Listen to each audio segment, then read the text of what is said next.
आज एनएमओपीएस की राष्ट्रीय कार्यकारिणी की बैठक हुई, जिसमें तमाम राज्यों के अध्यक्ष और महामंत्री शामिल हुए और तमाम महत्वपूर्ण विषयों पर चर्चा हुई, संगठन की मजबूती पर चर्चा हुई और उसके बाद आगामी कार्यक्रमों पर चर्चा हुई। और जो संगठन ने फैसला लिया है, सबसे बड़ा फैसला है कि 26 सितंबर को पूरे देश के सभी जिला मुख्यालयों पर एनपीएस यूपीएस के खिलाफ आक्रोश मार्च निकालना है और उसकी तैयारियां लगभग देश के तमाम कोने कोने में शुरू की जा रही हैं और बड़े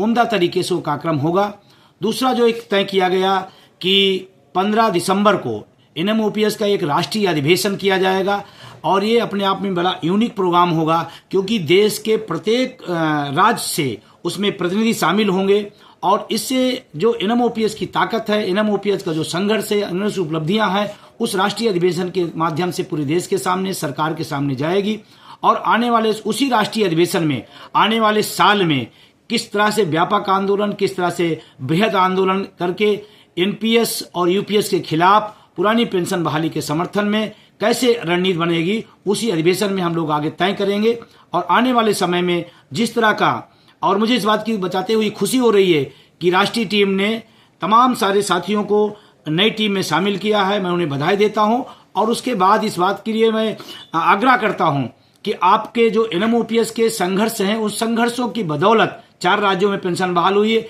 आज सबसे बड़ा जो मुद्दा पुरानी पेंशन का बना हुआ है, ये कोई मामूली मामला नहीं है और कम संघर्षों की बदौलत ये नहीं आया है, बहुत संघर्ष किया गया है। अभी कल प्रधानमंत्री जी ने हरियाणा में एक सभा में बोला एनपीएस बहुत अच्छी है, 20 साल आपने बताते रहे, फिर जब अच्छी थी तो आपने यूपीएस क्यों ला दिया। अब यूपीएस की आप तारीफ कर रहे हैं, जबकि देश का कर्मचारी